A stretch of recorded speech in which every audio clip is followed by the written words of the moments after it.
I have missed a lot, okay? My best friend is going back to school, and I just wanted to get some time in with her, so I haven't been really looking at the feeds. She's not into Big Brother at all, or like watching TV really. So Big Brother has been a little bit on the back burner, um, but I'm back. I did miss most of like Rome's entire eviction. I watched it. Like I listened. I don't even remember what I've watched. Okay. I've been all over the place. Okay.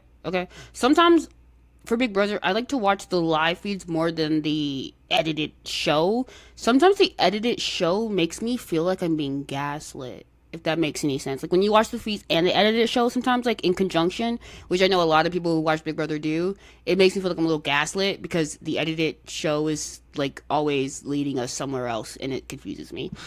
But anyway, I'm back. This season has literally changed signs while I was away. And then while I was gone, there was a whole tea party. A real one with snacks and drag and apparently condom balloons. And it pretty much turned into an hour long public call out. You can go watch it on YouTube. Some channel has it. Just look up, I don't remember. Let me see. Now listen, I did watch this live because I was like, what? I have my tweets on. But Evicted Royal is the YouTube channel, and Day 20 Party from Hell, Tea Party from Hell. You can go watch the full shebang right there. But this house is insane, okay? Everything about where the power is, the cruelty in this house is sitting right now. I just kind of want to talk about it. So let me catch up completely. Because the story has moved, the sky has moved with it, and one of these beats I need to talk about with some real care, by the way, also. So full intel because a lot happened. Um, Rome got backdoored and evicted nearly unanimously. He was sitting next to Melody, who survived. Kamu won the next head of household. He nominated Lala, Lyric, and Mallory with the plan to backdoor Jason. Lyric won the veto and she saved herself, so Jason went up as the backdoor target. Then Kamu literally threw a literal tea party and used it to publicly call Jason out in front of the whole house. This awkward hour long thing. And Jason, by basically every account, I think, handled it beautifully and made Kamu look as small as Kamu makes himself looks, okay? And I don't even know how you say his name. I can't stand him. Can you go home? But anyway, Devens is holding the Dime Power Veto. It's like one of these hidden time capsule powers, and it's massively overpowered.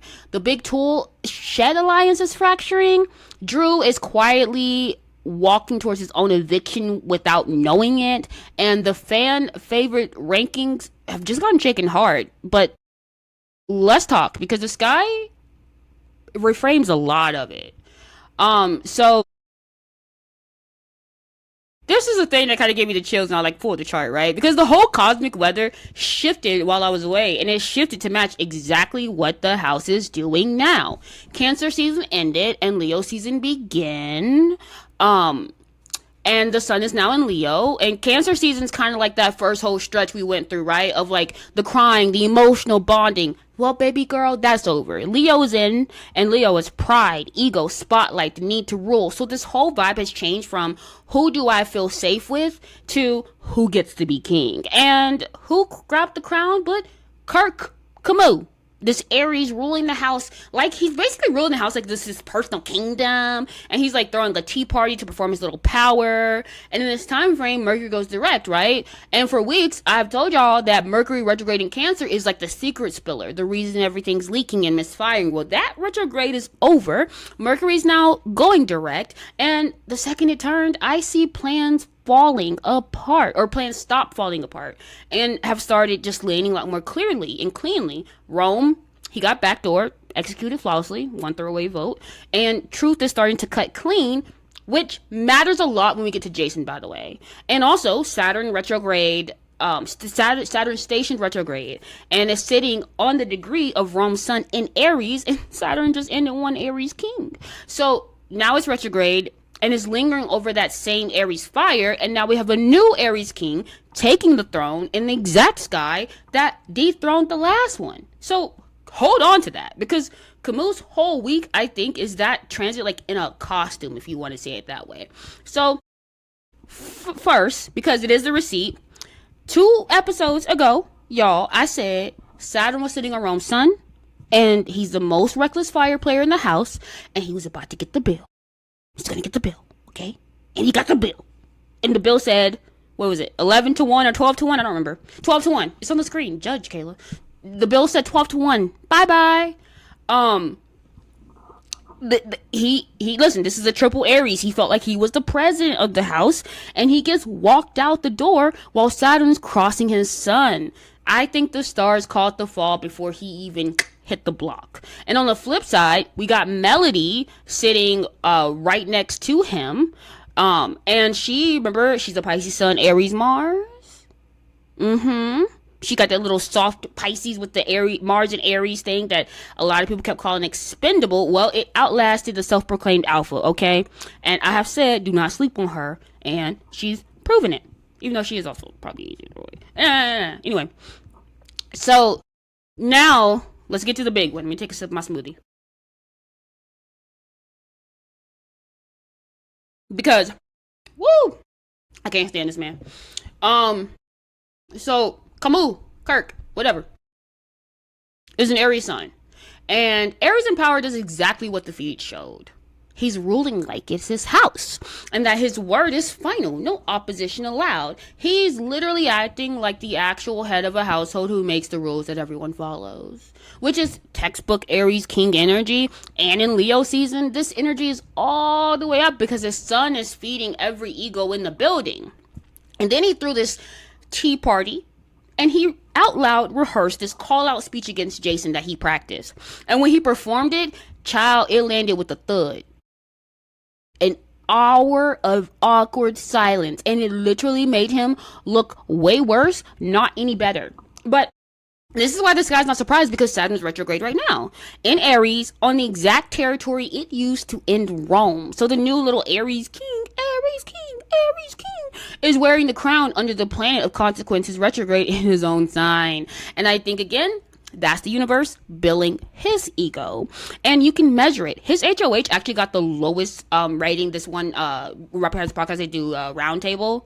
And his HOH got the lowest ranking the podcast has handed out. Okay. His fan favorite ranking crashed towards the very bottom. He's used all his power to basically perform dominance, and the reward was the house and the audience turning on him.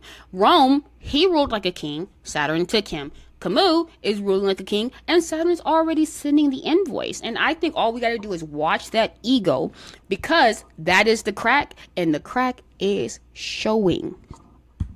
So, I'm going to slow down here. Because the Tea Party was not just bad strategy. There's a real layer to it that I don't want to skip past. So, Ugly Kamu, not Jason, Ugly Kamu, before the season was found to have followed and liked some genuinely ugly homophobic accounts in post. And besides that, in the house, he says stuff like, miss me with the drag stuff. I got a reputation to uphold. What reputation? Anyway, I need to go watch the slop. My guys. But Jason's the only openly LGBTQ plus person in that house.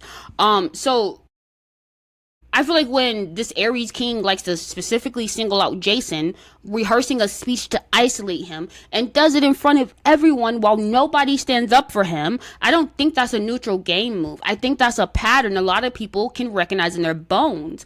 And I think it's worth naming out loud instead of pretending it's just gameplay or even astrology. You don't know we're talking about astrology here. Like, I'm going to read the charts, but I'm not going to hide behind them. Astrologically, Kamu is an Aries who respects the thing that mirrors him. So when Rome talked alpha, Kamu related to that. He respected it and he understood it. Now, Jason, he moves through the world as a triple Libra with this Gemini moon and Mars. So he's very relational and verbal and aesthetic.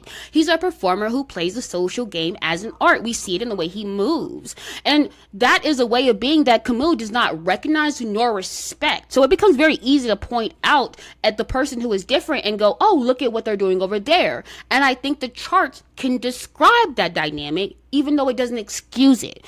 A man with all the power in the house choosing to crush the one person who's most alone and most different is not daring at all. It's a bitch move, okay? But the part that I love because the universe has a sense of justice. Punching down did not make Camus' little quirk look powerful. It just tanked him. And the person he tried to isolate is the one that the whole audience just fell in love with. So, haha. But I do want to kind of talk about why this guy did that. So, Jason is a triple Libra with a Gemini moon and a Gemini Mars. That is a chart that is built to charm and fight with words. And in that tea party, he was very cornered and isolated with the entire house, not even necessarily against him, but just like more frozen. And he did exactly what his chart designed to do. He stayed cool, my guy. Very cool. And he made and he made cutting arguments, and he called out that Camus couldn't even name names, and he made the whole call out collapse. Because the same way everybody was kind of, I would say, frozen towards Jason, they were also simultaneously kind of very equally frozen towards Camus, because like nobody wanted to like get involved, really. I mean, that's the game, Big Brother. You do not want to get your hands dirty in anything you ain't got to get your hands dirty in. So it just makes a lot of sense. But doesn't mean people aren't watching, and doesn't mean that Camus is not on a lot more hit list. But yeah. So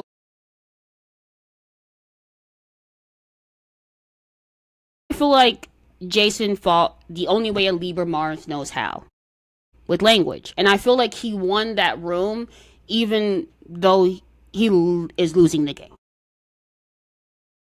But when we watch this guy rewarded, Mercury just went direct, which means that now the truth is landing clean again, and Jason telling the truth about what Camus was actually doing cut right through it. And Jupiter, the planet of luck and blessings, is in Leo, which favors the bold, the visible, and above all that, the sympathetic underdog performer. And I told you weeks ago that Jupiter in Leo would shine on exactly this kind of person. And look at it. Jason has rocketed in the fan rankings from near bottom to the top 5.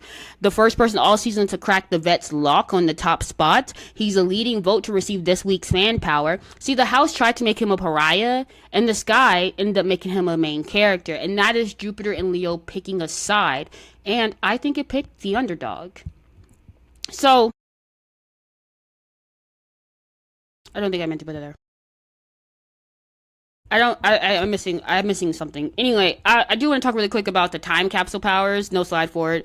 Devens is the one who has the first up thing or whatever. He's holding the diamond power veto, and it's a very overpowered advantage from the show. So Devens is like this Aries survivor legend, one of the biggest preloaded stars in the house, and he gets the game breaking power. So that is the exact call paid off. Jupiter Leo does not hand out the golden ticket to the quiet newbie. It hands it to the guy who already walked in famous. So he has it. He's willing to use it to protect his people. And he's not even telling half his own alliance he has it, from what I remember. So here's a little fascinating one. D. D is the one who actually gassed Camus up to do the tea party call out. She basically was hyping up, telling him it would be brilliant. And then in the cam talk, she said, "Yo, I did this on purpose so that other people would fight and that he could stay off of all of us vets, or icons, as they like to call it." And I was just like, I just thought that was so interesting, because I'm like, that is so what is she again? She's a Libra with the Venus and Mars and Leo and Mercury and Virgo. It's like this charmer who turns other people into weapons, and then just like has a cold, it just does it with the coldness, but it didn't fully work.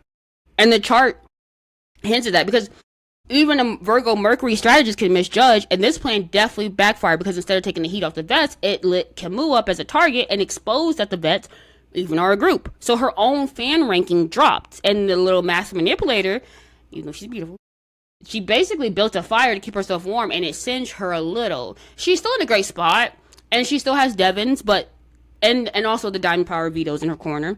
But this is the first week I think that calculation slipped. They just remember, even the smartest player in the room is human, and I think that was just kind of the way, this guy's way of reminding her.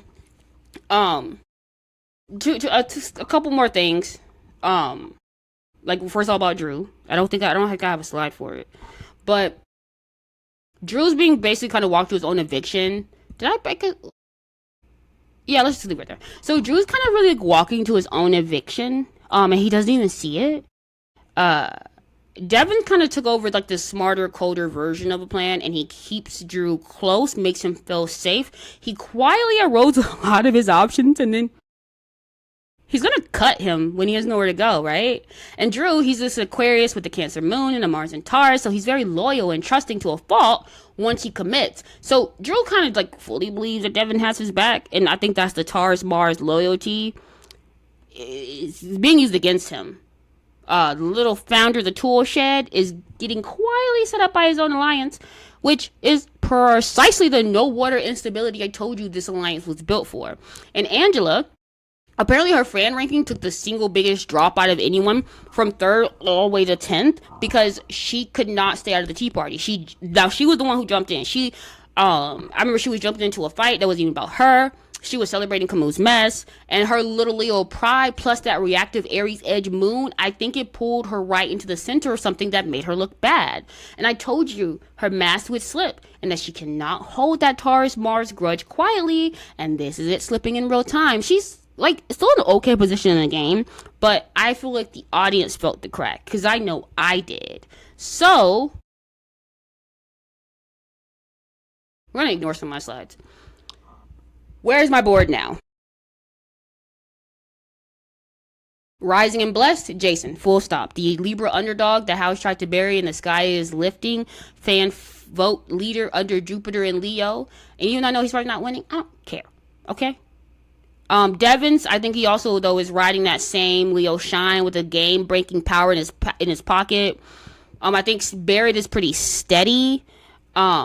He's still trusted now, but he's physically stuck in the middle. D is still strong, but you gotta remember, she can misfire. In quietly surviving, I see Melody and Lyric both saving themselves and both proving useful. And under the cosmic hammer, I see Kamu, the Aries king, getting his Saturn bill in real time for ruling with cruelty. We got Angela, her little mass is slipping and ranking and crashing. And Drew, he's walking blind towards a fall, while all his allies are still building. And on the blocks this week, we got Latrice, Mallory, and Jason, with the flip to save Jason, and evict Lala flickering, but it's not locked. And then we got the Diamond Power looming over all of it. So that is the full catch up. I left for a week and the sky ran the whole damn thing. Rome fell exactly when Saturn said. Melody survived exactly like I called. The season turned from feelings to ego right as a new king took the throne and immediately started collecting his own Saturn bill. And the underdog the house tried to isolate is the one Jupiter in Leo, who's just been crowned America's favorite. So the stars have opinions, and this week the stars sided with the person who got punched at. So you know what? Tell me in the comments whether you think Kamoon's ego survives Saturn retrograde, because I have a bad feeling for our Aries king, or y'all Aries king. And let me know, drop your sun and your Saturn sign, because 2 house guests in a row are learning what a Saturn reckoning feels like on national television. And I know some of you are feeling that in your bones. But anyway, I'm back. I'm caught up. I ain't about to miss another eviction. So see you after this one lands. Deuces.